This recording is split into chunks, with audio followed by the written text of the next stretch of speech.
itu diuji. Ya, pengantar ini singkat para sahabat. Mantep TV sudah standby. Di like, di subscribe, di share sebanyak mungkin untuk supaya mencoba sahabat-sahabat kita di luar sana Tidak terpengaruh terhadap pemurtadan. Kehendak bebas. Ingin belajar Islam, ya itu kehendak saya sendiri. Kalau binatang tidak memiliki kehendak. Oleh karena itulah kesempurnaan dari manusia ini diwujudkan dengan akal. Kenapa dia dihitung berdosa? Karena dia sudah diberi akal, tetapi dia masih melanggar perintah. Contoh, ketika Al-Quran mengatakan Qul huwallahu ahad, katakanlah, yakinilah, percayalah Tuhan itu satu. Akal kita percaya, tapi kita lebih memilih menuhankan tiga. Dosa, dalam Islam dosa. Akal sudah mengatakan Tuhan itu satu, akal, tapi kita menuhankan tiga pribadi, dosa. Dikatakan lagi Allahus Samad, Tuhan itu tempat bergantungnya segala sesuatu. Tidak ada di atas muka bumi ini yang tidak bergantung kepada Tuhan. Masuk akal? Masuk akal. Tapi ada juga tuh yang mengatakan yang saya sembah ini masih bergantung, masih berdoa kepada Tuhan yang lain, masih butuh matahari, masih butuh makan, masih butuh ASI dari ibunya. Berarti melanggar aturan akal, berdosa. Allahus Samad, lam yalid walam yulad, pencipta langit dan bumi itu tidak mungkin punya keturunan, tidak mungkin bersilsilah, tidak beranak dan tidak diperanakan. Tuhan tidak beranak, ya. Tuhan tidak diperanakan, ya. Masuk akal? Masuk akal. Tetapi ada yang melanggar, yang dilahirkan manusia malah dituhankan, dosa. Kemudian walam yakul lahu kufuwan ahad, tidak ada makhluk di atas muka bumi ini maupun di atas langit yang serupa, yang sama dengan Tuhan. Karena Tuhan cuma satu, berarti nggak ada yang serupa dengannya. Akal mengatakan apa? Betul nggak? Betul. Tidak mungkin ada saingan Tuhan, tidak mungkin ada makhluk yang bisa menyaingi Tuhan, tidak mungkin ada malaikat yang bisa menyaingi Tuhan. Tidak ada. Tuhan satu-satunya. Walam yakul lahu kufuwan ahad, tidak ada yang menyerupai. Masuk akal? Masuk akal. Tetapi masih ada juga manusia yang menyembah sesamanya manusia. Hanya gara-gara dia makan ikan goreng, hanya gara-gara dia berjalan di atas air, hanya gara-gara dia kemudian menyembuhkan orang buta, orang tuli, sehingga dia dituhankan, dosa. Nah, sekarang logika sederhananya adalah ketika kita berdosa, bisa nggak pencipta langit dan bumi itu mengampuni dosa kita hanya dengan kita datang kepadanya? Wahai Tuhanku, aku mohon ampuni dosa-dosaku, please, aku menyesal melakukannya, segala dosa yang telah aku lakukan, maafkan aku wahai Tuhanku. Kira-kira Tuhan yang maha pengampun itu mengampuni nggak dosa kita? Ampuni, mengampuni pasti, karena dia maha penyayang. Apa buktinya dia maha penyayang? Buktinya kita diciptakan. Orang yang tidak menyembahnya dikasih makan, dikasih udara, dikasih oksigen. Orang yang ingkar kepadanya masih tetap disayang, diberikan makanan, diberikan minuman, dikasih kehidupan. Begitu juga orang yang menyembahnya. Jadi tidak pilih kasih Tuhan itu terhadap makhluknya. Berarti dia penyayang.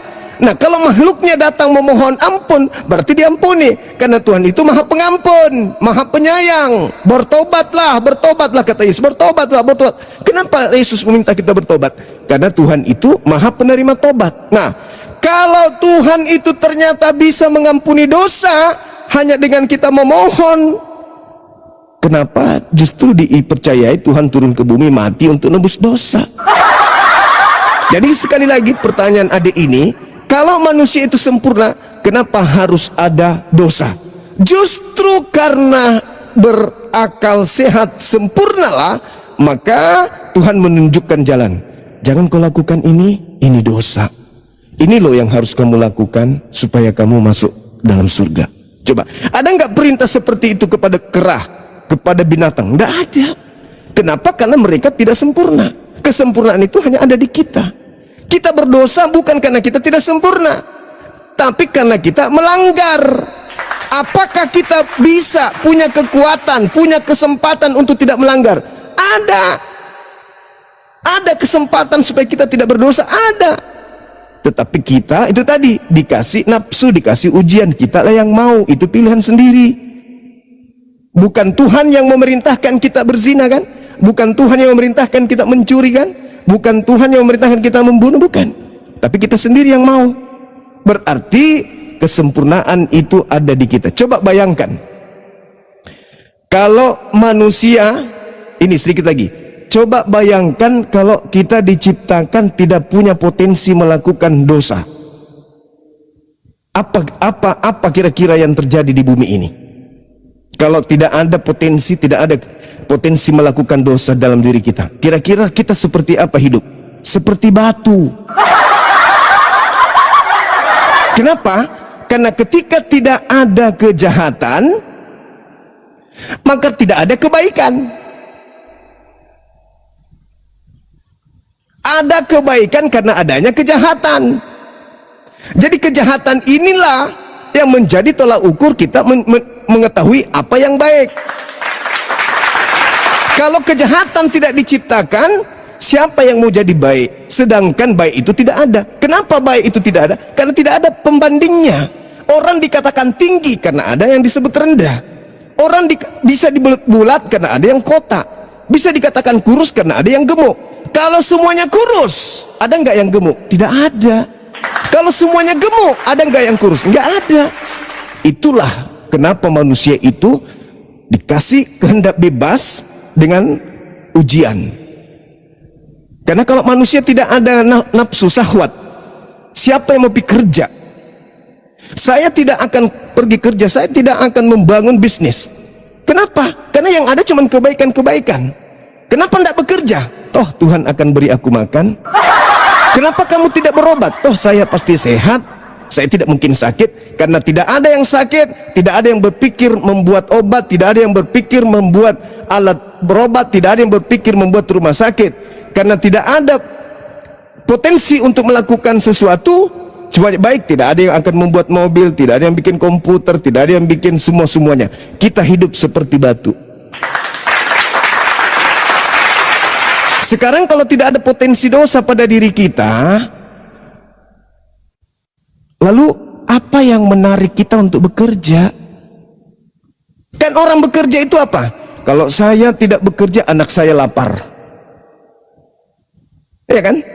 Kalau saya tidak bekerja, anak saya lapar, istri saya lapar. Kalau istri saya lapar, saya pulang, istri saya bisa maki-maki. Anak saya bisa jadi gelandangan. Kalau anak saya jadi gelandangan, maka anak saya akan menjadi perampok. Anak saya akan menjadi ini bla bla bla bla. Berarti potensi dosa itu yang kita hindari. Karena kita tidak mau berdosa, maka kita melakukan hal-hal yang baik. Jadi dosa itu adalah tolak ukur amal kebaikan. Kalau tidak ada dosa, tidak ada orang berbuat baik. Itu intinya. Makanya kita disebut manusia makhluk sempurna. Begitu Adinda. Oke Bang Zuma. Oke. Terima kasih. Tadi Bang Zuma mengatakan kalau tidak ada dosa, potensi dosa berarti tidak ada kebaikan gitu ya? Oh, ya. Gitu ya tadi bilangnya ya. Izin ya, masih Yes. kamera yang agak lega. Yes. Oke.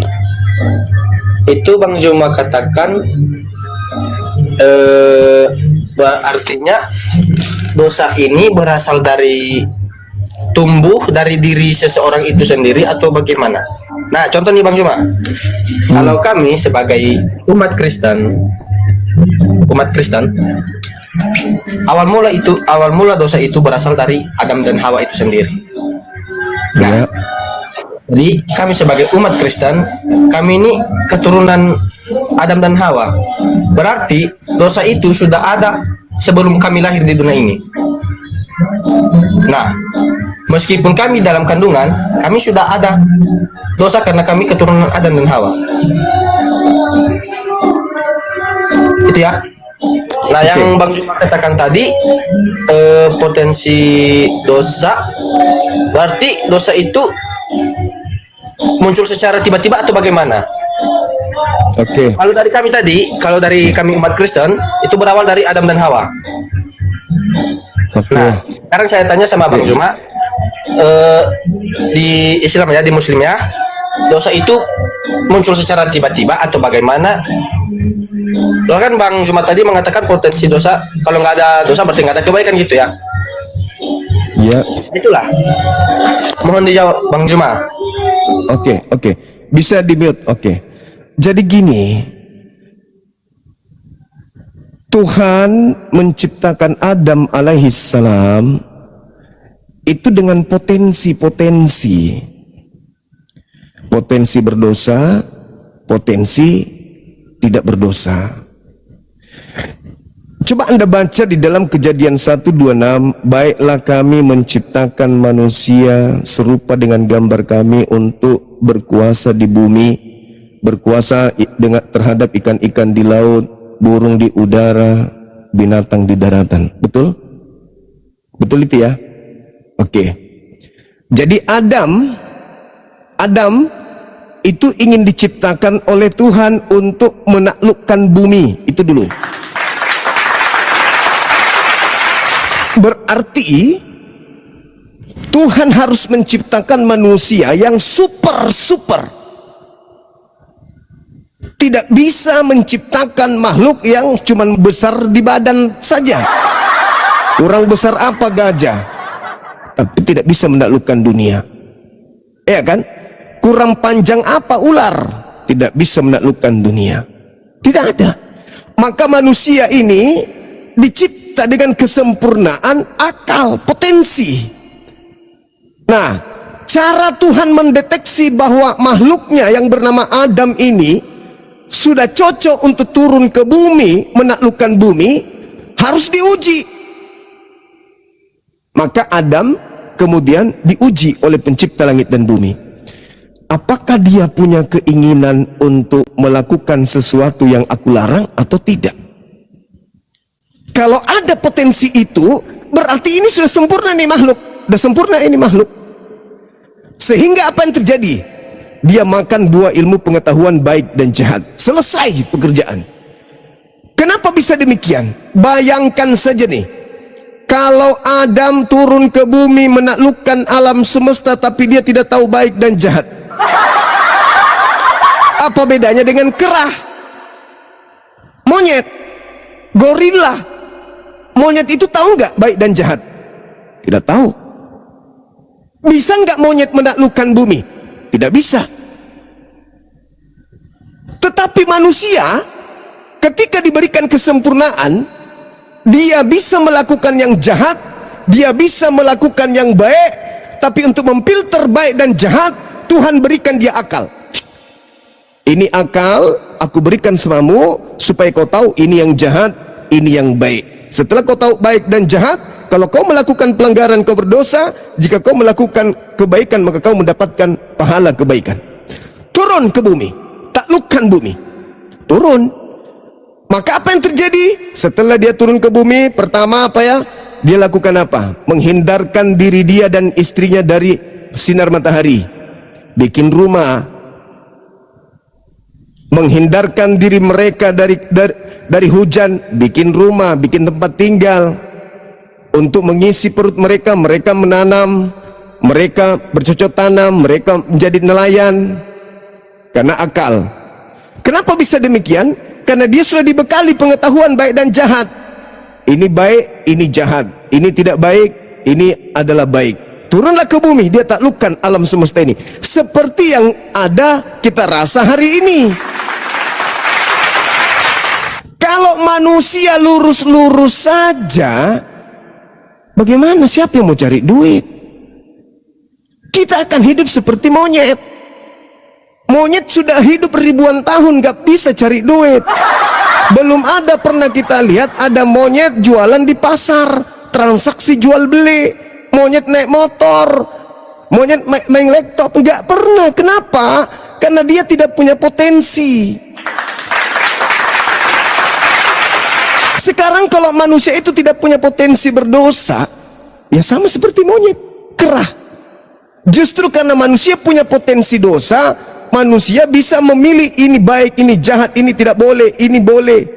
Makanya Al-Quran mengatakan orang-orang yang tidak menggunakan akal malah melanggar perintah Tuhan itu lebih rendah dari hewan. Karena sudah dikasih akal masih juga melakukan dosa. Dan setelah dia melakukan dosa, dia bukannya sadar, malah dia merasa nyaman dengan dosa itu. Makanya Tuhan menciptakan neraka, Tuhan menciptakan surga. Tuhan tidak memasukkan orang ke dalam neraka semena-mena tanpa memberikan aturan. Dikasih aturan dulu. Jangan kau berzina, jangan kau berbohong, jangan kau sembah selain aku. Kapan kau sembah selain aku, tempatmu neraka. Nah, sekarang kalau manusia tidak diberi kesempatan untuk berpikir mana baik, mana jahat, lalu buat apa surga diciptakan? Buat apa neraka diciptakan? Potensi dosa itu diberikan ke kita supaya kita itu diuji. Monyet diuji nggak monyet? Monyet dikasih aturan, monyet jangan kau berzina ya. Nggak bisa.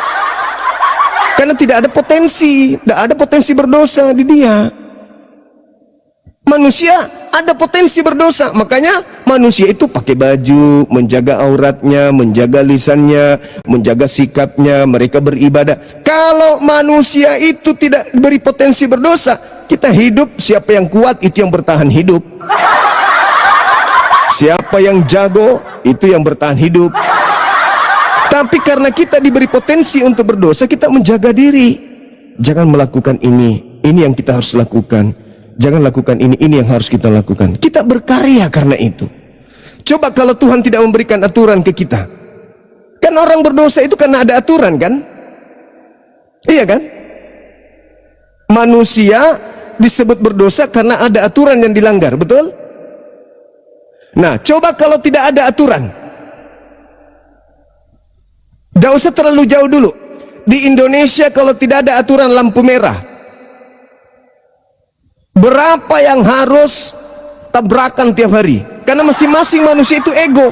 Aku harus duluan, kau belakangan. Enggak, aku duluan. Enggak ada, aku juga mau duluan. Akhirnya apa? Tabrakan, hancur, mati di situ. Hampir saja semua manusia itu akan melanggar lampu merah kalau tidak ada aturan. Kenapa? Karena manusia diberi potensi melakukan apa saja itu ada pada diri manusia. Beda dengan binatang, beda dengan malaikat, beda dengan setan. Dengan sempurnanya manusia, maka manusia bisa melakukan apa saja yang dia kehendaki dan bisa tidak melakukan apa saja yang dia tidak mau. Makanya Tuhan memberikan aturan tuh. Tuhan berikan aturan. Kenapa saya berikan kau aturan? Karena aku sudah memberikan kau akal. Kau punya kehendak bebas. Kau sempurna, berbeda dengan monyet. Monyet aku kasih aturan percuma. Kamu sempurna, kau bisa menaklukkan bumi. Ini aturannya. Ketepak, aku kasih kau manual book, aku kasih kau kitab. Ikuti kitab itu. Ikuti kitab itu supaya kau selamat. Karena kau punya potensi untuk melakukan dosa. Kapan potensi melakukan dosa itu aku cabut, maka kau hidup seperti makhluk yang tanpa ruh. Coba lihat orang gila. Maaf teman-temanku yang sementara gila. Coba Anda lihat orang gila. Tubuhnya sempurna, ya toh? Sempurna tubuhnya, bla bla. Ada nggak larangan bagi mereka? Orang gila, jangan kau membunuh. Ada? Nggak ada. Orang gila, jangan kau minum arak, jangan kau minum tua. Orang gila, jangan kau berzina. Bisa? Tidak bisa. Kenapa? Karena pada dia tidak ada potensi itu. Kenapa tidak ada potensi itu? Karena dia tidak berakal. Tidak dikatakan potensi karena itu tidak berasal dari dirinya sendiri, bukan dalam keadaan sadar. Itu natural. Terjadinya itu karena natural. Jadi kalau orang gila membunuh tidak kena hukum. Berbeda dengan kita. Kita ini diberi akal oleh Tuhan sehingga kita memiliki potensi untuk berdosa. Sekarang saya ingin kasih pilihan. Adik ini tidak memiliki potensi berdosa tapi akalnya dicabut. Atau adik dikasih akal tetapi disuruh berhati-hati. Jangan lakukan ini. jangan lakukan ini. Mana Anda pilih? Boleh melakukan apa saja tapi akalmu dicabut, tidak boleh melakukan apa saja kamu dikasih akal. Mana Anda pilih? Yang terakhir lah. Yang Boleh kedua, yang boleh melakukan apa saja akalnya diambil. Itu yang dipilih. enggak. Tapi ingat, ketika Anda memilih akal, Anda harus siap diatur. Paham ya? Kan Anda dikasih akal, Anda harus dikasih aturan tuh, jangan menyembah selain daripada aku. Tapi kalau orang gila dicabut akalnya, dia mau menyembah kantong baju juga boleh, dia mau menyembah kandang sapi juga bisa, karena sudah diangkat akalnya. Tapi kalau kita yang berakal, sekali diperintahkan jangan kau menyembah selain daripada aku, jangan selagi kau masih waras. Makanya dikatakan Al-Quran, waliyatazakkara ulul albab. Orang yang bisa sampai ke Al-Quran hanyalah orang yang menggunakan akal. Gitu dia. Saya kira begitu. Mudah-mudahan bisa dipahami. Silakan. Oke. Paham. Sangat paham. Soalnya Bang Juma juga menjelaskan secara terperinci lah. Iya, silakan. Jadi saya juga sebagai umat Kristen, mohon maaf ya, matiin kamera dulu ya. Aduh. Saya juga sebagai umat Kristen kan pasti adalah suatu hal kejanggalan kan. Contohnya nih Bang Juma ya. Iya. Saya ini berandai-andai contohnya ya, berandai-andaikan saja ada Hawa itu tidak memakan buah terlarang di Taman Eden. Nah contohnya aja itu ya, itu udah mengganjal dalam hati saya, tapi saya masih belum ada jawaban ya sampai sekarang. Jadi contohnya Hawa itu tidak memakan buah terlarang yang di Taman Eden itu, berarti sampai sekarang dosa sampai tahun 2026 ini dosa itu nggak ada ya. Jadi udah mengganjal terus ya sebenarnya ya. Dosa itu nggak ada. Ya contohnya apabila Hawa itu tidak memakan buah terlarang di Taman Eden. Nah, Iya. Maka manusia tidak akan bisa berkarya karena tidak tahu baik dan jahat. Seorang bayi dikasih perintah, bayi, awas kau ya, jangan sampai kau menggelinding ke kiri. Kalau kau menggelinding ke kiri, kau akan jatuh. Jarak tempat tidurmu dengan lantai itu ada 2 meter loh. Si bayi mendengar, ya. Tapi karena bayi tidak tahu baik dan jahat, jatuh dia, kok mau dihukum? Inilah kesalahan doktrin dosa waris. Ini doktrin dosa waris itu adalah sebuah kebohongan yang diwariskan. Adam belum tahu baik dan jahat, dikasih aturan. Adam, jangan kau makan buah ini. Kapan kau makan, kau akan mati hari ini. Loh, Adam gak tahu baik dan buruk. Anak bayi dikasih aturan, mana dia tahu? Berarti ini bukanlah semata-mata aturan. Ini adalah pembuktian bahwasanya ini skenario Tuhan pencipta langit dan bumi untuk menciptakan Adam. Selayaknya malaikat yang protes kepada Adam, kepada Tuhan yang telah menciptakan Adam, tahu, tengoklah nih hambaku yang telah kuciptakan ini tahu baik dan jahat, sementara kalian tidak. Masa anak bayi 1 bulan 1 hari ditanya, anak bayi, kau jangan mutar-mutar ke sana ya, awas kau jatuh nanti. Habis itu ditinggal, jatuh beneran, disalahin. Bukan cuma disalahin, keturunan anak-anak ini pun, anak bayi ini nanti dituduh mewarisi dosa. Kan bonyok paham seperti itu, bonyok, itu pembodohan. Jadi Adam setelah dia makan buah ilmu pengetahuan, barulah dia tahu dirinya telanjang. Betul nggak? Betul. Jadi sebelum dia makan buah itu, dia telanjang, tapi dia tidak sadar kalau dirinya telanjang. Sekarang pertanyaannya, bisakah manusia menundukkan dan menguasai bumi, membuat pesawat terbang, membuat komputer, membuat laptop, membuat sinyal laptop dan seterusnya, sedangkan dia tidak tahu dirinya telanjang atau tidak? Bisa nggak dia menaklukkan bumi? Tidak bisa. Maka ini cuma skenario. Maka lebih tepatlah apa yang dikatakan Al-Quran, walaqad ahidna ila Adam min qablu panasiya walam najid lahu azma. Itu lebih masuk akal. Ketika kami perintahkan Adam aturan di surga, dia lupa untuk terhadap larangan itu. Itu lebih masuk akal, sehingga dia jatuh. Setelah dia jatuh, fatalaqqa Adamu min rabbih kalimatin fataba alaih innahu huwat tawwabur rahim. Adam kemudian bertaubat.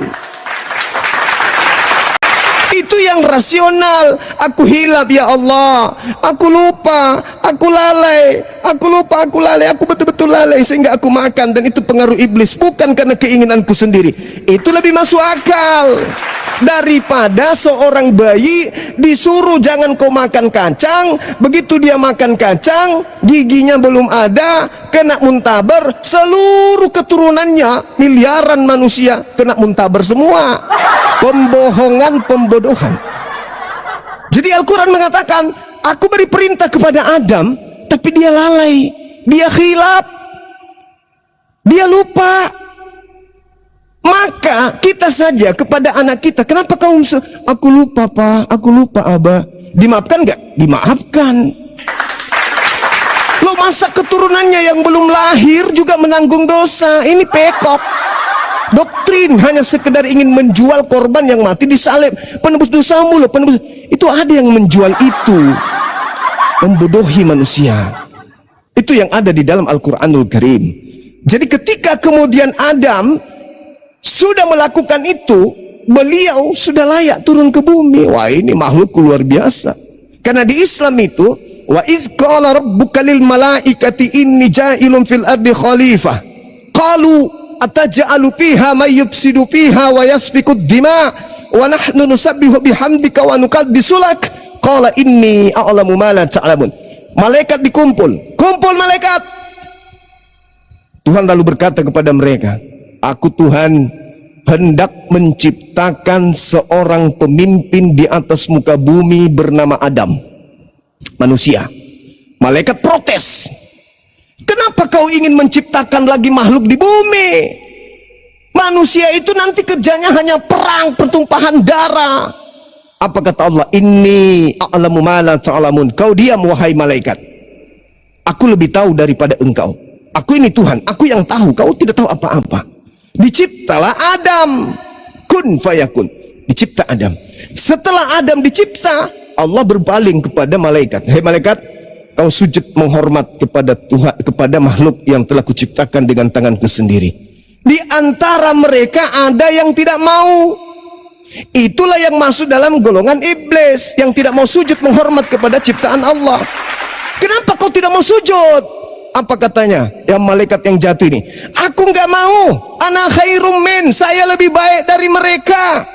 Aku kau cipta dari tanah, Adam kau cipta dari, aku dari api, kau cipta Adam dari tanah. Derajatku lebih tinggi, masa aku harus hormat ke dia?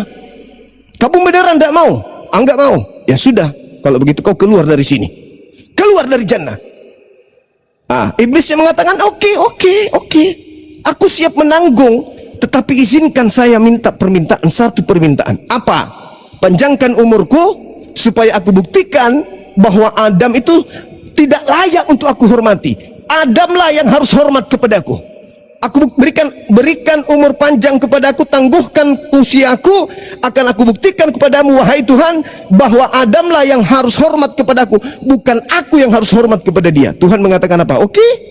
Maka Kejadian 5 nomor 13, aku Tuhan mengadakan permusuhan antara you iblis dengan you Adam. Keturunanmu dan keturunan iblis ini akan berseteruh di bumi ini. Oke, sepakat. Turunlah manusia ke bumi bersama dengan iblis. Di bumi ini kita berperang nih sama iblis. Makanya di Al-Quran dikatakan, wa ma khalaqtul jinna wal insa illa liya'budu. Aku tidak menciptakan Adam dan keturunannya selain hanya untuk beribadah, menyembah kepadaku. Turun Adam, turun iblis. Iblis datang, begitu Nabi datang, iblis datang merubah ajarannya. Adam diutus lagi Nabi, dirubah lagi ajarannya. Diutus lagi Nabi, diubah lagi. Itu kerjaan iblis tuh. Selalu menggocok, selalu merubah, selalu kemudian memelintir ajaran para nabi. Itu kerjaan. Isa turun ke bumi, ingin dibunuh oleh mereka, Allah mengangkatnya. Mereka, iblis datang aja, itu dia dibunuh untuk nebus dosa. Padahal tidak ada ilmunya. Tidak ada ilmu dimanapun bisa kita temukan di kitabnya para nabi bahwa Tuhan menebus dosa manusia dengan menggunakan darah manusia, itu nggak ada. Tapi iblis datang menggoda, udahlah, dosa-dosamu bebas kau melakukan apapun sebab sudah ada yang nanggung. Itu iblis tuh. Nggak usah kau peduli, pokoknya kau makan saja semua yang bisa kau makan, kau minum apapun itu, karena Tuhan sudah menghapusnya. Dosa-dosamu sudah dihapuskan. Kau bukan lagi hamba Tuhan, kau anak Tuhan, kau pewaris surga. Itu cara iblis tuh. Sama seperti Adam. Adam, udahlah, makanlah itu semua. Kalau kau makan, kau akan kekal di sini. Enggak usah peduli itu. Makan aja. Itulah cara iblis menyesatkan manusia. Jadi saudara Adinda, ketika Adam di Ganti Eden, itu dia belum tahu apa-apa. Jadi itu dia tidak mewariskan dosa. Justru ingat, kalau saya tanya pendeta nih, pendeta, kenapa harus Yesus menjadi korban di atas salib? Apa kata pendeta? Oh, dia itu menebus dosa-dosa kita. Lah, dosa kita maksudnya dosa dari nenek moyang kita Adam. Sejak kapan Adam mewariskan dosa? Mana dalilnya? Pendeta sekebun tidak bisa menunjukkan ada dalil kalau Adam mewariskan dosa kepada keturunannya. Justru yang harus terjadi adalah kita kudu bersyukur kepada Adam alaihissalam, karena gara-gara dia makan buah ilmu pengetahuan sehingga kita tahu baik dan buruk. Bagaimana kalau Adam tidak makan buah pengetahuan baik dan jahat? Kira-kira kita bisa hidup seperti sekarang? Enggak. Kenapa? Telanjang saja kita tidak sadar kalau kita telanjang. Bagaimana mau bikin pesawat? Bagaimana mau sekolah? Bagaimana mau bikin mobil, rumah dan seterusnya? Orang telanjang aja nggak sadar. Padahal Adam dalam keadaan dewasa, istrinya dalam keadaan dewasa, bukan anak bayi. Nah, artinya bahwa ketika dikatakan dalam Kejadian 5 nomor 13, aku akan mengadakan permusuhan antara keturunanmu Adam dengan keturunan iblis. Hari ini siapa yang memfitnah Adam? Berarti dia adalah keturunan iblis. Siapa yang mengatakan Adam dikutuk dan dosanya diwariskan kepada keturunannya? Berarti itu tipu daya iblis. Padahal tidak ada dalilnya. Yang dikutuk di situ iblis. Kalau Yesus turun ke bumi, mati di atas salib untuk menebus kutuk, yang dikutuk itu bukan Adam, yang dikutuk iblis. Berarti Yesus mati untuk menebus kutuk iblis. Na'udzubillah tsumma na'udzubillah. Sekira begitu Adinda, saya harus ibadah dulu. Mungkin ada dari apologet Islam. Oke, Bang Juma, terima kasih ya. Jadi saya juga mau bertanya ini karena mau belajar dalam hal yang baik ya, bukan dalam hal yang buruk ya. Iya betul. Harus belajar. Saya suka kalau anak-anak mau belajar. Harus belajar memang. Ya. Siap Bang Juma, terima kasih ya jawaban yang telah diberikan kepada saya. Iya. Dan saya juga izin pamit Bang Juma. Iya, nanti naik lagi ya. Ya, kalau ada pertanyaan yang mengganjal hati saya juga bisa nanti tanya lagi lah sama Bang Juma. Baik. Oke, Bang Juma izin turun. Terima kasih. Coba diterima. Oke, siap. Udah kebuka. Nah, salam kenal Bang Felty. Udah kebuka. Siap, udah.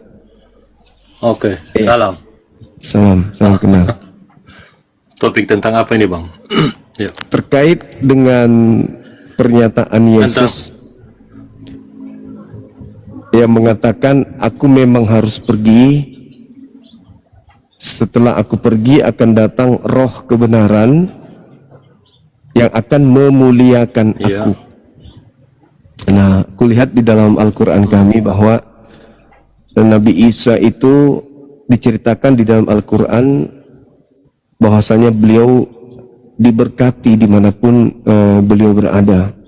Al-Quran yang menarasikan itu bahwasanya wa ja'alani mubarakan ainama kuntu, aku diberkati dimanapun aku berada. Berarti di Islam tidak ada ruang dia tercela, dia dihinakan, dia direndahkan, apalagi sampai dikutuk.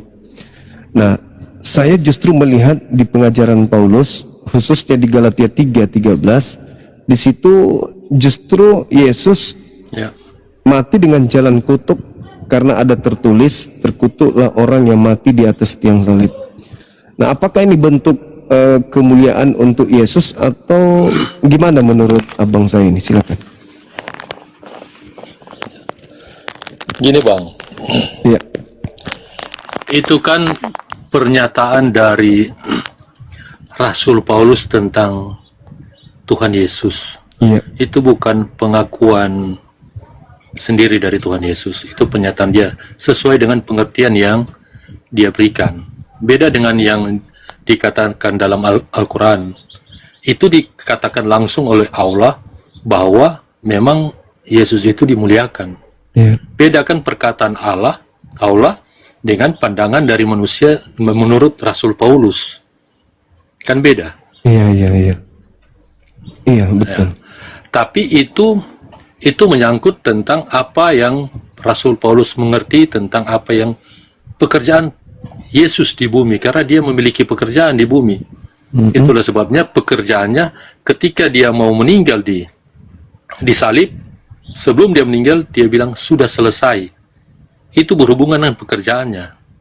Jadi kenapa Tuhan Yesus itu dikatakan terkutuk? Karena dia memang memakai itu tubuh manusia yang terkutuk.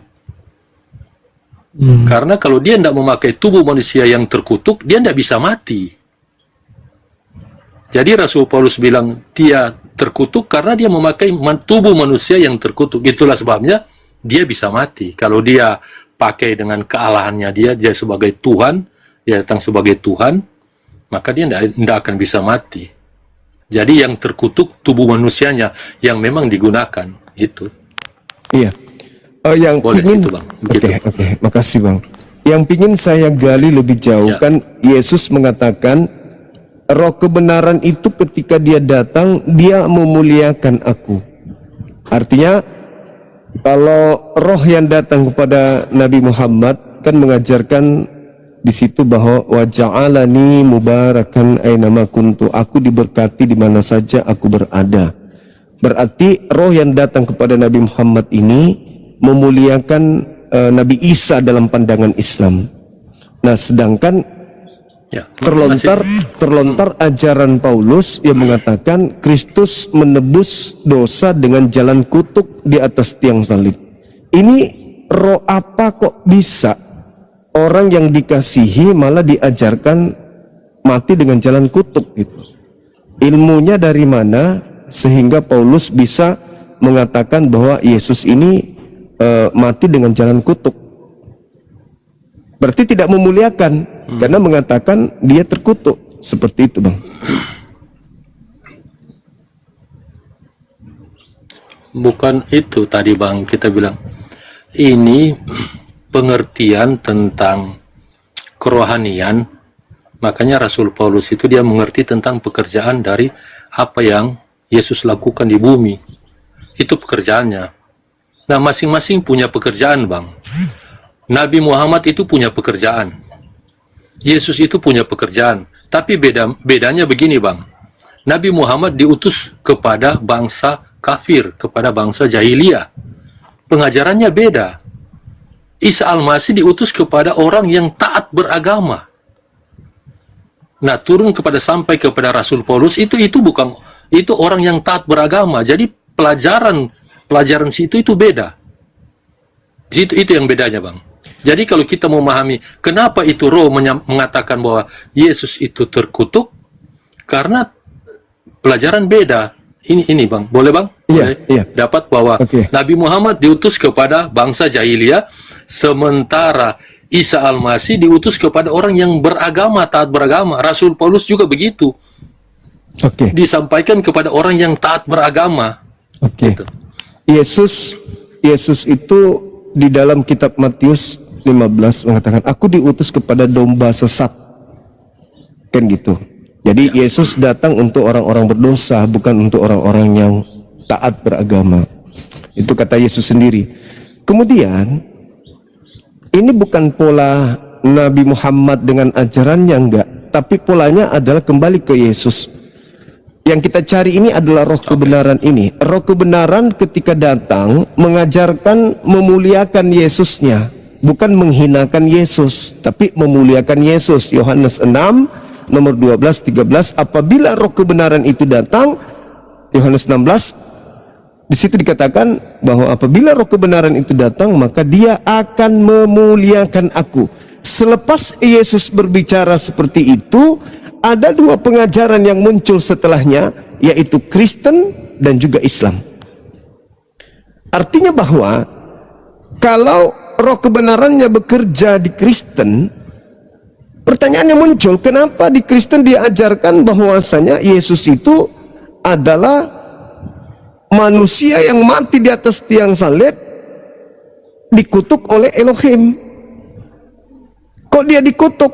Padahal kan setelah aku datang, akan datang roh kebenaran. Fungsi roh kebenaran itu datang memuliakan, bukan menghinakan, tapi memuliakan. Nah, saya sebagai Muslim ketika berbicara tentang tokoh yang lahir tanpa ayah di kaumnya Israel, itu di Al-Quran dimuliakan terus. Sedangkan di Bible ditampar, diludahin, diseret, ditonjok, ditelanjangin, digantung, ditombak, dibunuh, dikutuk lagi. Maka muncul pertanyaan, ini roh apa ini yang datang kepada Paulus? Kok bisa Yesusnya diajarkan ke orang-orang bahwa dia mati dengan jalan kutuk, menembus dosa-dosa para pendosa? Kok bisa Yesus dijadikan sebagai tumbal di situ? Padahal kata Yesus, apabila roh kebenaran itu datang, dia datang memuliakan, bukan menghinakan. Gitu bang. Itu makanya saya ingin mencari dari mana Paulus mendapatkan pengajaran kalau Yesus itu mati dengan jalan kutuk. Gitu abang, silakan.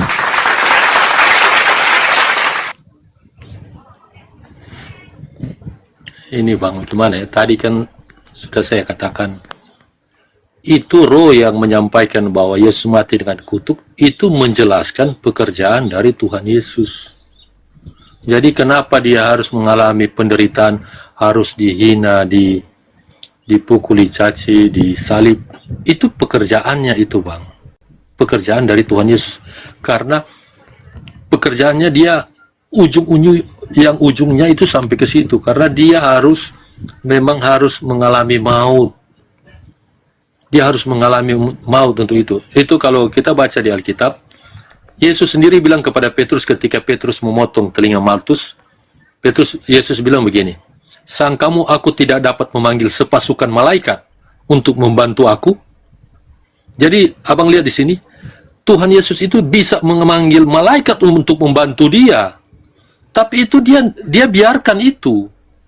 Dia biarkan itu dialami itu sampai kepada kematian. Dan itu bagian dari kutukan yang dia terima. Itu bagian dari, memang kalau dikatakan kutukan itu kasar. Tapi sebenarnya itu pekerjaan yang dia harus jalani di bumi. Dia sudah tahu dia akan mati. Berapa kali dia sampaikan kepada murid-murid bahwa anak manusia akan diserahkan, akan mati. Itu dia sudah tahu seperti itu. Dan memang kalau kalimat kasarnya itu kutuk. Tapi sebenarnya itu pekerjaannya. Dia tahu dia akan seperti itu. Dan roh kebenaran yang menyampaikan itu bukan untuk menghinakan dia, tapi untuk menjelaskan pekerjaannya. Bahwa pekerjaan Yesus itu di situ. Semenjak dia lahir, kenapa dia harus lahir, dalam kehidupannya, dalam pekerjaannya itu. Jadi roh itu bukan untuk tidak memuliakan dia, justru menjelaskan pekerjaan Yesus itu. Oke. Seperti Baik itu. bang, baik. Ketika Yesus itu mengatakan roh kebenaran itu datang memuliakan aku, lalu kemudian ada dua keadaan. Di Islam, Nabi Isa ketika orang-orang Yahudi yang membuat makar ingin membunuhnya, Nabi Isa diselamatkan, diangkat dia. Diangkat Nabi Isa sehingga dia tidak sempat terhina, tercela, ternista. Maka posisi selanjutnya adalah orang-orang yang mengambil sebuah tindakan untuk melakukan makar terhadap Nabi Isa, itulah yang menggantikan beliau. Sehingga Nabi Isa tetap mulia. Nah, hadirlah Kristen dengan keadaan yang berbeda. Paulus mengajarkan bahwa Yesus disalib, Yesus mati dengan jalan kutuk, bla bla dan seterusnya. Artinya, kalau dari sudut pandang Islam, ada pembelokan keadaan di mana Isa harus mulia selama-lamanya. Tiba-tiba oleh Paulus, Yesus harus dihinakan di situ, dikutuk, diludahin, ditampar, bla bla bla dan seterusnya. Muncul kemudian pertanyaan, tidak bisakah kemudian Elohim yang mengutus Yesus itu menyelamatkan Yesus, dan tidak bisakah Elohim menggantikan Yesus di atas salib, sehingga orang-orang yang membenci Yesus mendapatkan hukuman, yaitu menjadikan kemudian korban yang mereka salib sendiri menjadi junjungan mereka. Karena kau melakukan makar terhadap nabiku yang kukasihi, no, silakan lu tanggung resikonya, siapa suruh. Maka dijadikanlah orang yang mereka salib itu sebagai junjungan bagi mereka. Dan itu jelas ada di khotbah Petrus. Khotbah Petrus kita baca di dalam Kisah Para Rasul 2 nomor 29, 30, 31, 32, 33, endingnya di 36. Petrus berkata apa? Nabi Daud makamnya masih ada di tengah-tengah kita. Dialah yang telah menubuatkan tentang bangkitnya seorang Mesias yang jasadnya tidak mengalami kematian, jasadnya tidak ditinggal kubur, akan tetapi tangan kanan Elohim mengangkatnya ke atas, ke langit. Nomor 36-nya, jadi seluruh orang Israel harus tahu bahwa Yesus yang telah kau salibkan itu telah dijadikan menjadi Tuhan dan Kristus bagi kamu yang menyalibkan. Nah, jadi kalau hari ini saudara kami Kristen menganggap yang disalib itu adalah Yesus anak Maria, saya rasa harus diluruskan dulu. Karena yang disalib ini adalah orang yang dikutuk oleh Elohim, sedangkan Yesus bukanlah orang yang dikutuk oleh Elohim. Makanya Paulus mengambil data Ulangan 21 nomor 22 23. Jika di antaramu ada seorang yang melakukan dosa yang sepadan dengan hukuman mati, lalu seseorang itu kau gantung dia, jangan kau biarkan mayatnya semalam-malaman, sebab orang yang digantung terkutuk oleh Elohim. Jangan sampai mayatnya menyentuh tanah yang diwariskan Elohim kepadamu. Nah, masakan itu Yesus, mayatnya aja najis, haram menyentuh tanah Yerusalem. Masa itu Yesus? Bukankah itu adalah orang pendosa yang menggantikan posisi Yesus yang mulia ini? Apakah kemudian Tuhan tidak mampu menyelamatkan beliau? Sedangkan Bapa tadi mengatakan, bukankah aku mampu? Apakah kamu kira aku tidak mampu mendatangkan malaikat-malaikat? Kalau begitu, Tuhan jauh lebih mampu menyelamatkan Yesus dari ancaman pembunuhan. Nah, kalau itu terjadi, abang, Yesus diselamatkan, berarti yang disalib yang menggantikan pantas dia diludahin, diseret dan seterusnya, karena memang sudah sesuai dengan perbuatannya. Silakan. Gini bang, saya lupa ayat Al-Quran mana, tapi nanti kapan-kapan saya cari. Iya. Supaya ayat Al-Quran itu Isa Al-Masih menyatakan bahwa sampai hari matinya. Itu ada ayat Al-Quran yang mengatakan bahwa Isa mengaku bahwa dia sampai hari matinya, ada di Al-Quran. Jadi dia mati di Surah situ. Maryam itu bang, silakan. Soal tadi tentang di Perjanjian Lama tentang orang yang mati terkutuk. Orang yang mati terkutuk, yang digantung terkutuk, itu orang yang melakukan dosa di Perjanjian Lama. Tapi Isa, Yesus di Perjanjian Baru itu mati dikutuk tergantung itu, dia tidak melakukan dosa. Itu beda. Beda orang yang mati digantung terkutuk karena dosa, karena dia melakukan pelanggaran sampai dia mati, itu di Perjanjian Lama. Tapi bedanya dengan Yesus, dia tidak melakukan dosa, tapi dia mati secara terkutuk seperti itu. Itu beda bang. Oke. Boleh? Ya. Jadi ya. Kalau Anda membahas Al-Quran, surah Maryam ayat 33, wassalamu alayya yawma wulid wa yawma amut wa yawma ub'atsu hayya. Jadi itu tidak ada hubungannya dengan penyaliban. Itu Nabi Isa. Itu nggak ada hubungannya dengan penyaliban, Bang. Itu semua yang dialami oleh manusia. Lahir, setelah lahir mati, setelah mati dibangkitkan hidup kembali.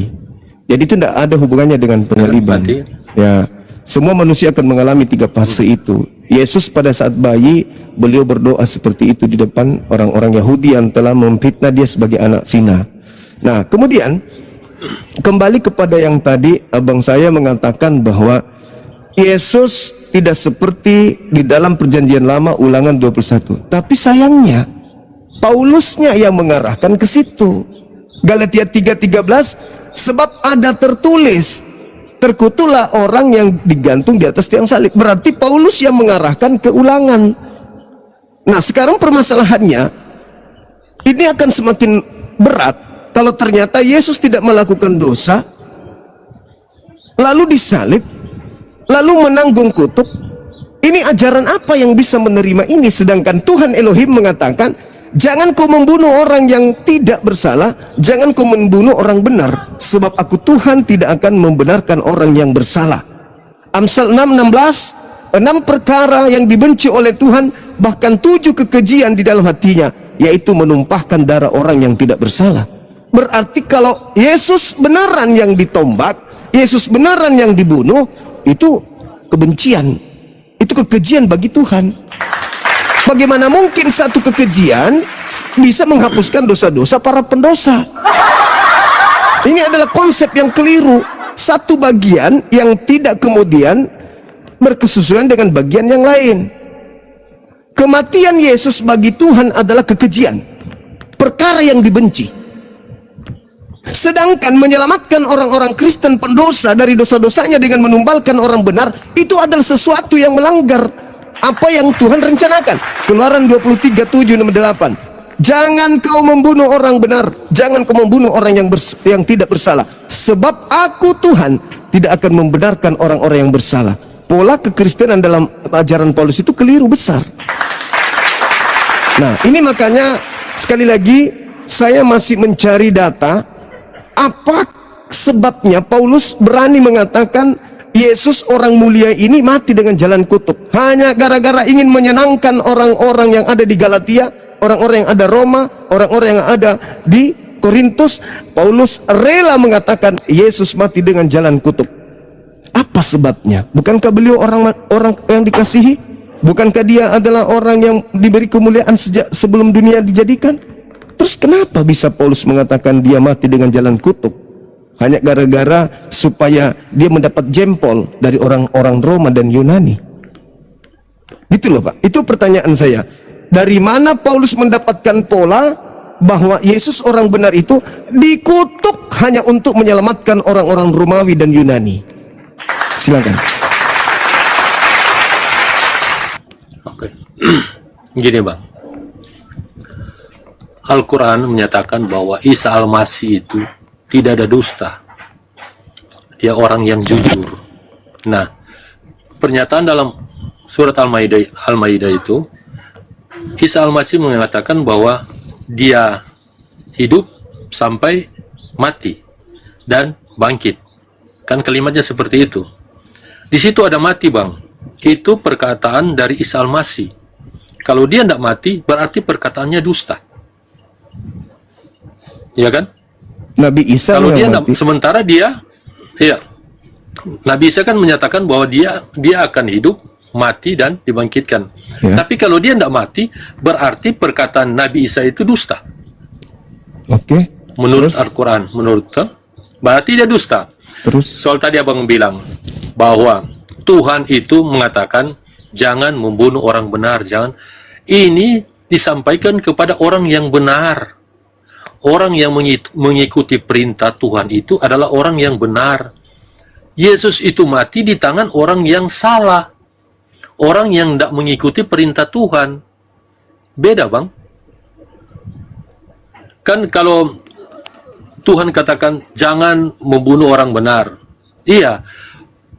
Manusia yang menurut, dia tidak akan melakukan itu. Tapi yang dialami oleh Tuhan Yesus kepada orang yang salah, orang yang tidak menuruti Tuhan. Jadi Yesus mati di tangan orang yang salah, bukan di tangan orang yang benar. Boleh bang? Oke. Yang pertama, Jadi, yang pertama ketika saudara saya ini mengambil Al-Quran surah Maryam ayat 33. Di situ dikatakan, semoga diberkati pada saat aku dilahirkan, pada saat aku dimatikan, pada saat aku dibangkitkan kembali. Itu tidak ada hubungannya dengan penyaliban. Kalau berbicara mengenai penyaliban, itu ada di Al-Quran surah Ali Imran ayat 55. Pada saat orang-orang Yahudi ingin menyalib Yesus, apa kata Allah? Inni mutawaffik, sesungguhnya aku mengambilmu, wa rafi'uka ilayya wa mutahhiruka minal ladina kafaru. Aku mengambilmu, aku mengangkatmu dan membersihkanmu dari orang-orang kafir. Diangkat Nabi Isa. Nah, kapan dia mati sesuai dengan surah Maryam? Nanti ketika dia turun kedua kalinya, barulah mati dia di situ. Di akhir zaman Nabi Isa akan turun. As-Sukruf ayat 61. Begitu dia turun, terjadi kiamat. Yesus mati, Isa mati. Setelah mati, dia dibangkitkan bersama dengan manusia yang lain. Itu yang dimaksud ayat itu. Jadi ayat itu tidak berbicara tentang penyaliban. Yang berbicara tentang penyaliban itu surah Ali Imran ayat 55 dan seterusnya. Ini mutawaffik. Ketika engkau terancam ingin disalib, aku mengangkatmu. Nah, itu satu. Yang kedua, terkait dengan Yesus disalib oleh orang jahat, bukan oleh orang benar. Berarti kalau keselamatan orang Kristen tergantung pada penyaliban, berarti orang jahat ini berjasa kepada orang Kristen. Karena perilaku jahat mereka lah sehingga orang Kristen dosa-dosanya ditebus. Ini tidak nyambung, sama sekali tidak nyambung. Dengan kata lain, ketika iblis merasuki Yudas, ketika imam kepala mahkamah agama melakukan tipu muslihat, kesaksian palsu, rupa-rupanya perbuatan-perbuatan keji mereka ini berhasil sehingga Yesus mati. Akibatnya Kristen diselamatkan dari dosa-dosa. Berarti tipu muslihat, saksi palsu, iblis yang menjadi pahlawannya orang Kristen, bukan Yesus. Yesus cuma tumbal. Yesus tidak bisa mati sendiri, bunuh diri, nggak bisa. Harus ada yang membunuhnya supaya Kristen bisa selamat. Maka para pembunuh Yesus ini adalah orang-orang berjasa alias pahlawan. Orang jahatlah yang menghadiahkan keselamatan kepada Kristen. Tuhan tidak, karena Tuhan melarang, jangan kau bunuh. Dia orang benar, tidak boleh kau bunuh. Keluaran 23 nomor 7, nomor 8. Jangan kau bunuh, dia orang benar. Kapan kau bunuh? Itu adalah kekejian di dalam hatiku. Ternyata iblis tetap aja membunuhnya. Atau yang dibunuh adalah penggantinya, Yesusnya diselamatkan. Karena orang jahat pingin kali kemudian membunuh orang benar, maka Tuhan membuat tipu daya bagi mereka. Dibunuhlah orang itu, lalu dijadikanlah dia sebagai sembahan, junjungan. Sebagaimana yang Petrus katakan dalam Kisah para Rasul 2 nomor 36. Jadi seluruh orang Israel harus tahu bahwa Kristus yang kau salibkan itu telah dijadikan menjadi Tuhan dan Kristus bagimu. Padahal anak Maria itu sudah Kristus dari sejak lahir. Lukas 2:11, pada hari ini telah lahir bagimu Kristus Tuhan di kota Daud, manusia yang diurapi Tuhan di kota Daud. Itu dari lahir dia sudah Kristus. Yesus yang kau salibkan ini telah dijadikan menjadi Kristus. Baru menjadi Kristus dia setelah disalib. Berarti itu bukan anak Maria.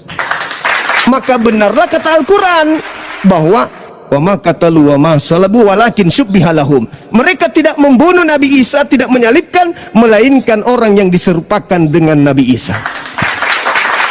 Baru masuk akal ketika dikatakan bahwa ketika aku pergi, yang datang adalah roh kebenaran, fungsinya dia datang adalah memuliakan aku, maka bekerja di Islam, bukan di Kristen. Karena kalau di Kristen menghinakan. Coba kita tanya orang Kristen, hai saudaraku Kristen dan kau saudaraku Islam, menurut kalian berdua, yang ditampar, yang diludahin, yang diseret, yang ditonjok, yang ditelanjangan, yang digantung, yang dikasih minum anggur, lalu dibunuh di atas salib, menurutmu itu Yesus atau bukan Yesus? Umat Islam mengatakan, Maha Suci Allah yang telah mengutus hambanya Yesus, tidak mungkin dia dihinakan seperti maling motor. Tapi kalau orang Kristen marah, oh tidak, yang ditampar Yesus dong. Yang ditonjok Yesus dong, yang diludahin Yesus dong, yang ditonjok mukanya pasti Yesus, yang ditelanjangi pasti Yesus, yang ditompa Yesus, yang dikutuk Yesus dong. Sekarang pertanyaannya, roh kebenaran yang memuliakan Yesus itu bekerja di mana? Di Islam atau di Kristen? Silakan Bang. Gini Bang, Tuhan Yesus mati itu bukan untuk orang Kristen, tapi untuk semua manusia di dunia, bagi orang Muslim dan bagi orang yang lain. Tuhan Yesus mati bukan untuk menyelamatkan hanya orang Kristen, tapi di Alkitab mengatakan orang yang percaya kepadanya menjadi bagian dari situ. Nah, yang percaya itu Kristen, tapi bukan semua dosa orang Kristen itu dihapus. Bukan seperti itu konsep pengampunan. Karena konsep pengampunan, kalau kita mau baca tentang apa yang Yesus lakukan, kita tidak akan mengerti. Tapi konsep pengampunan, maka kita kembali baca kepada perjanjian lama tentang persembahan korban, yang Rasul Paulus bilang itu adalah bayangan, wujudnya adalah Yesus. Nah, bagaimana pengampunan dosa diajarkan Tuhan oleh orang Israel melalui korban domba? Bagaimana pengampunan itu? Itu kalau kita baca, jika seseorang melakukan dosa yang tidak disengaja, maka dia perlu membawa domba untuk dikorbankan, baru diampuni, dengan catatan bertobat, jangan melakukan kembali. Jadi konsep pengampunan adalah ketika manusia itu bertobat, walaupun jahatnya seperti apa, tapi kalau dia bertobat, dia berubah, maka di situ ada pengampunan dosa yang akan diberikan oleh Yesus, karena dia mengganti domba. Perjanjian Lama menyatakan pengampunan seperti itu. Jadi itu pengampunan ada syaratnya, yaitu pertobatan. Pertobatan ketika kita melakukan dosa, kita bertobat tidak melakukan, itu ada pengampunan di situ. Jadi bukan berarti Tuhan Yesus mati mengampuni dosa orang Kristen, tidak. Dosa semua, seluruh manusia, tapi siapa yang bertobat, itu pengampunan itu diberikan kepada itu. Walaupun jahat seperti apa, tapi harus punya syarat bahwa ada pertobatan. Itu Bang. Oke.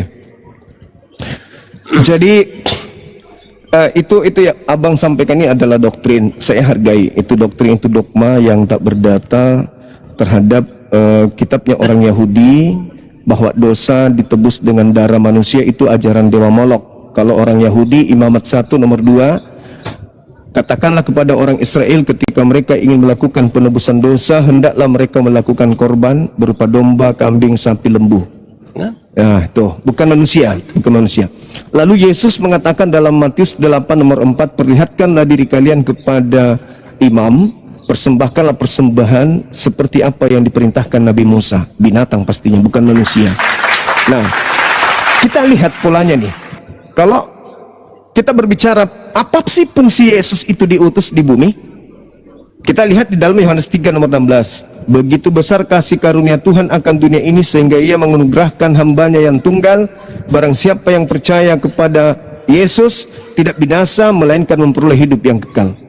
Percaya kepada Yesus nih, bukan percaya kepada penyaliban, percaya kepada cerita-cerita tebus dosa, bla bla bla dan seterusnya. Percaya kepada Yesus, wajib mutlak. Kita lihat kronologis penyaliban itu oleh ahli Taurat, bukan Kristen, bukan pendeta, bukan pastor, bukan orang di luar mereka. Latar belakang mereka melakukan pembunuhan itu murni dikarenakan karena faktor politik. Yohanes 11:45 sampai nomor 57, di situ jelas dikatakan bahwa banyak orang yang datang melawat Maria, menyaksikan apa yang dilakukan oleh Yesus, yaitu membangkitkan Lazarus. Sehingga ada di antara mereka yang pergi melapor ke orang Farisi, imam kepala mahkamah agama. Apa yang harus kita perbuat? Kalau kita biarkan Yesus, maka akan semakin banyak orang yang percaya kepada dia. Nah, intinya di situ. Percaya sebagai apa? percaya sebagai Mesias atau percaya sebagai tumbal di atas tiang salib. Nah, itu beda. Jadi sebenarnya orang yang diselamatkan dan tidak binasa itu adalah orang yang percaya kalau Yesus itu Mesias, utusan. Sehingga Tuhan memberikan legalitas. Barang siapa yang percaya kepada Yesus, kata Tuhan, tidak binasa, melainkan memperoleh hidup yang kekal. Orang-orang sebelum penyaliban itu sudah banyak yang percaya. Berarti orang-orang yang percaya kepada Yesus sebelum penyaliban terjadi, orang-orang yang sudah mendapatkan kemudian materai hidup yang kekal. Lalu kalau itu sudah terjadi, bahwa percaya Yesus Mesias akan menyelamatkan manusia, sebagaimana Yesus mengatakan dalam Yohanes 17 nomor 3, hidup kekal engkau peroleh bila mana engkau mengenal Yesus sebagai utusan. Terusnya, kalau Tuhan ingin menyelamatkan dunia, maka Tuhan harus mengajarkan kepada seluruh manusia di bumi bahwa Yesus itu adalah Mesias yang diutus untuk Bani Israel. Titik. Kenapa? Karena kedatangan Yesus, kasih karunia Tuhan akan dunia, mengutus anaknya supaya barang siapa yang percaya tidak binasa, yang melainkan hidup yang kekal. Nah, Yesus datang mengajarkan apa? Percaya kalau aku adalah utusan Tuhan. Dengan percaya aku adalah utusan Tuhan, maka engkau akan memperoleh hidup yang kekal. Selesai. Lalu kenapa harus ada embel-embel mati di atas salib? Sementara Anda mengatakan tadi dosa dunia, tapi caranya bertaubat. Terus apa fungsinya salib kalau masih bertaubat? Cukup orang datang kepada Tuhan bertaubat, sudah selesai. 2 Tawarik 14:7. Jika hambaku mencari aku, kembali kepadaku, meninggalkan dosa-dosanya, meninggalkan kesalahan-kesalahannya, maka aku Tuhan akan mengampuninya dari langit. Kenapa harus ada penyaliban? Sementara sudah banyak orang percaya. Harusnya Tuhan menghalangi orang-orang Farisi, menghalangi tentara Romawi, menghalangi semuanya supaya Yesus tetap hidup, supaya orang-orang semakin banyak percaya, supaya orang semakin banyak memperoleh hidup yang kekal. Ini kok dibiarkan kemudian iblis berkongkol dengan orang Farisi, membiarkan Yesus dibunuh. Apa akibatnya setelah Yesus dibunuh? Untuk nebus dosa. Sejak kapan Elohim menerima persembahan darah manusia? Justru itu kekejian. Jangan kau membunuh orang benar, itu kekejian, tidak boleh. Nah, jadi yang harusnya terjadi adalah ketika orang-orang Farisi melihat apa yang harus kita lakukan ini. Kalau kita biarkan Yesus begini, akan semakin banyak orang yang percaya kepadanya. Emang kenapa kalau semakin banyak orang percaya kepadanya? 1, orang itu memperoleh hidup yang kekal. 2, ancaman bagi Yahudi. Orang bangsanya akan dirampas oleh orang Roma. Nah, itulah latar belakangnya terjadi penyaliban. Kalau kita biarkan Yesus hidup, maka orang Roma akan datang merampas tempat suci dan bangsa kita. Maka Imam Kayafas mengatakan, kamu tidak tahu apa-apa dan kamu tidak insaf. Adalah lebih baik satu orang Yesus mati daripada seluruh bangsa kita ini binasa. Maka mulai saat itu, di data nomor 53 di Yohanes 11, mulai saat itu mereka sepakat membunuh Yesus. Untuk apa mereka bunuh? Untuk dosa? Bukan. Untuk supaya bangsanya tidak dirampas oleh Romawi. Titik. Terjadilah upaya-upaya kesaksian palsu tipu muslihat untuk membunuh Yesus. Tuhan menyelamatkan dia dong. Yes, itu udah pasti tuh. Karena itu janji Tuhan. Lalu kemudian orang-orang ini menyalib yang menggantikan Yesus. 10 tahun, 20 tahun, 30 tahun, 40 tahun kemudian, 50 tahun kemudian muncul Paulus. Muncul Paulus merubah konsep. Apa kata Paulus? Dengan matinya Yesus di atas tiang salib, dia telah membebaskan kita dari kutuk hukum Taurat. Ajaran baru, ajaran asing, Padahal kalau Bapak cermati di Roma 8 nomor 10, jikalau ada Yesus di dalam tubuhmu, jikalau ada Yesus dalam kamu, kamu memang harus mati di dalam dosa. Jikalau Yesus ada di dalam dirimu, tubuhmu memang mati karena dosa. Loh, Yesus sudah mati untuk kita, kenapa di dalam tubuh kita ada dosa? Kita mati dalam dosa, berarti orang Kristen masuk neraka. Coba sekali lagi, Roma 8 nomor 10. Aku mengatakan kepadamu, jikalau Kristus ada di dalam dirimu, maka tubuhmu memang mati karena dosa. Kemana perginya kalau orang Kristen mati karena dosa? Ya ke neraka. Itu saudaraku. Jadi sekali saya simpulkan bahwa Yesus diutus ke tengah-tengah Bani Israel. Titik. 2, agar Israel menerima dia sebagai Mesias. Apa fungsinya menerima dia sebagai Mesias? Mereka harus tunduk kepada aturan main Yesus. Apa akibatnya? Mereka memperoleh hidup yang kekal. Bukan aturan mainnya Yahudi, Farisi, imam kepala, Paulus yang degeng, bukan, tapi aturan mainnya Yesus. Itu yang harus mereka ikuti. Silakan.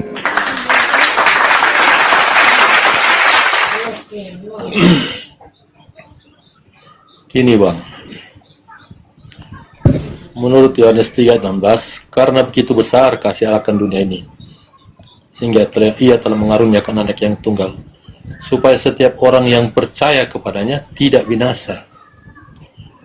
Kalau dikatakan percaya, itu percaya banyak subnya itu. Di zaman Tuhan Yesus itu, percaya dia sebagai apa? Mesias. Kan seperti itu. Kalau mau percaya, oh Yesus itu nanti disalibkan, sebenarnya Yesus itu sudah menyatakan kepada murid-muridnya bahwa dia akan mati. Tapi murid-murid itu tidak percaya. Murid-murid itu nanti terjadi baru mereka tahu. Tapi sebelumnya Yesus itu sudah menyatakan bahwa dia akan mati. Tapi mereka tidak percaya. Nah, kalau begitu percaya yang seperti apa yang Allah mau manusia tahu di situ. Jadi kalau kita bilang kita percaya, ya bukan kita percaya kepada penyalipan, kita percaya kepada Mesias kita. Itu bukan langsung terima seperti itu. Kayak begini, apa abang percaya kepada Yesus? Abang percaya? Percaya. Abang percaya sebagai Mesias, Nabi, Rasul, utusan Tuhan untuk kaumnya Bani Israel. Saya memperoleh hidup kekal. Nah, ini kan beda DP konsep percaya. Nah, kan Yesus yang mengajarkan itu, Bang. Sementara Harus berpola kepada Yesus, jangan percaya kepada yang lain. Silakan. Nah, ini kan yang kita coba sampaikan bahwa percaya itu beda. Walaupun di situ ada kepercayaan di situ, tapi dalam pemahaman, dalam praktik itu berbeda. Abang percaya kepada Yesus, saya percaya kepada Yesus, tapi dalam pengertian yang berbeda. Tapi sama-sama orang percaya. Kan sama-sama orang percaya. Iya. Seperti itu. Nah, percaya yang seperti apa? Nah, ini percaya. Sama-sama kita memiliki kepercayaan, tapi dalam pengertian kita harus uji. Oke. Pengertian seperti mana yang benar, seperti itu. Baik. Dan dari ujian ini, gini Bang, jadi yang jadi masalah bagi abang adalah bahwa abang percaya kepada Mesias, abang percaya Yesus sebagai Nabi, utusan Allah, tapi abang percaya dia sebagai Allah. Enggak, tidak mungkin, karena Yesus Kita orang mengatakan, Kristen percaya dia sebagai Allah. Nah, itu. Yohanes 17:3, hidup kekal itu, hidup kekal loh, yang kita kejar hidup kekal. Hidup kekal itu adalah mereka mengenal Engkau satu-satunya Tuhan yang benar. Yesus sebagai apa? Sebagai utusannya doang. Kalau Anda percaya Yesus juga Allah, berarti Yesus salah. Harusnya dia mengatakan hidup kekal itu adalah mereka mengenal Engkau dan Aku, dua Allah, satu hakikat. Tapi Yesus tidak mengatakan Hidup kekal itu adalah mereka mengenal engkau satu-satunya Tuhan yang benar dan mengenal Yesus Kristus yang engkau utus. Berarti Yesus harus dikenal sebagai Tuhan atau utusan Tuhan menurut Yesus.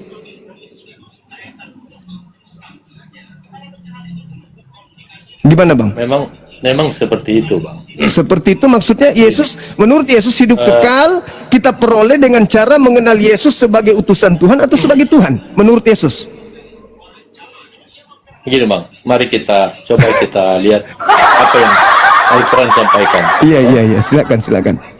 Mari kita lihat apa yang Al-Quran sampaikan. Tapi abang tahu pasti dia terdapat di mana, di kitab apa. Tapi kalimatnya begini. Maka kami berfirman kepada para malaikat, sujudlah kamu kepada Adam. Tapi iblis tidak mau sujud. Iya. Kan di situ menyatakan kami berfirman kepada para malaikat. Kalau begitu, kami itu Allah itu ada berapa? Coba Bang. Iya. Menurut Al-Quran, kami itu Allah itu ada berapa? Iya, baik. Jadi Al-Quran itu tidak bisa dimaknai pakai bahasa Indonesia. Al-Quran itu harus dimaknai bahasa Arab. Jadi kami itu bentuk kemuliaan, bukan jamak di sana, tapi bentuk kemuliaan. Sama seperti kita sudah masuk ke Indonesia juga rasa bahasa itu. Kenapa saya katakan masuk ke Indonesia rasa bahasa itu? Saya terkadang pimpin apel pagi, saya mengatakan kami akan ke Jakarta besok. Padahal kami di situ saya sendiri, bukan ada siapa-siapa. Nah, orang Arab itu sebelum Nabi Muhammad datang, mereka adalah penyembah berhala-berhala, mereka banyak sembahan. Lalu kemudian Nabi Muhammad datang mengajarkan bahwa marilah kita menyembah kepada pencipta langit dan bumi yang berfirman di dalam Al-Quran, nahnu nazzalna zikra wa inna lahu lahafizun. Kamilah yang mewahyukan Al-Quran, kami juga yang kemudian menjaga. Kalau orang Arab mengertikan kata kami seperti kita orang Indonesia, maka mereka akan menolak Nabi Muhammad. Loh, katanya Tuhanmu satu, kenapa kau suruh kami menyembah kepada Tuhan yang jamak? Tapi faktanya tidak. Kenapa? Karena orang Arab itu mengerti kata nahnu itu tidak selamanya jamak. Kata nahnu itu terkadang untuk menyatakan kemuliaan. Aku, kami, dia, dan seterusnya. Nah, sama seperti yang ada di dalam kitabnya Yahudi dalam bahasa Ibrani. Besel menu waket matinu. Baiklah kami menciptakan manusia serupa dan segambar kami. Bukan kita, tapi kami. Kalau kita itu berbeda, kita itu sudah pasti jamak, kami belum tentu jamak.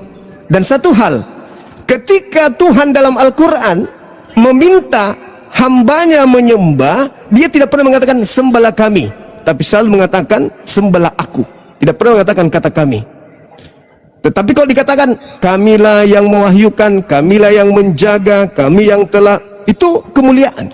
Seperti itu abangku. Jadi ketika Yesus mengatakan satu-satunya, itu tak ada hubungannya sebenarnya. Pada intinya yang kita kejar di sini adalah hidup kekal. Kita beragama, orang rajin melakukan rutinitas agama, mengejar hidup kekal. Sederhana menurut Yesus. Kamu ingin hidup kekal? Mau. Kenali aku sebagai apa? Utusan Tuhan. Titik. Dan kenali Tuhanku sebagai satu-satunya Tuhan. Dia telah mengutusku. Kesaksian Yesus kita lihat di dalam Yohanes 5:36. Ada kesaksianku yang lebih penting dari kesaksian Yohanes Pembaptis, bahwa seluruh mujizat yang aku kerjakan, mujizat itulah yang aku kerjakan sekarang, dan mujizat itulah yang bersaksi tentang aku, bahwa Bapaklah yang telah mengutus aku. Berarti mujizat-mujizat yang Yesus lakukan di tengah-tengah kaumnya itu adalah mujizat yang bersaksi kalau Yesus utusan Tuhan, bukan Tuhan sendiri. Kenapa dia menjadi Tuhan? Nanti di Paulus, beberapa puluh tahun kemudian, Paulus mencoba untuk mendikte orang-orang Roma dan Yunani yang mana mereka dari turun-temurun memang sudah menyembah politeisme, dewa-dewa mereka, maka dia mencoba untuk menjual Yesus ke mereka dengan pola Bapa, Anak, Roh. Itu. Makanya orang-orang Roma Yunani seketika memeluk ajaran Paulus. Tetapi Paulus tidak akan pernah mengajarkan ajarannya kepada orang yang tinggal di Yerusalem. Karena Paulus tahu kalau bangsanya, yaitu bangsa Israel, tidak mungkin mau menerima 3 Tuhan, 1 hakikat. Itu nggak mungkin. Itu hanya bisa diterima orang India, orang Mesir, orang Yunani, orang Roma. Kalau orang Yahudi nggak mungkin. Karena mereka diajarkan Shema Israel, Adonai Eloheinu, Adonai Ahad. Tuhan itu satu, tunggal, absolut, tidak terbagi, tidak berbilang, tidak terpecah-pecah. Itu dalam konsep mereka. Maka Paulus mengatakan, aku menjadi rasul diutus untuk non-Yahudi. Begitu, saudara. Jadi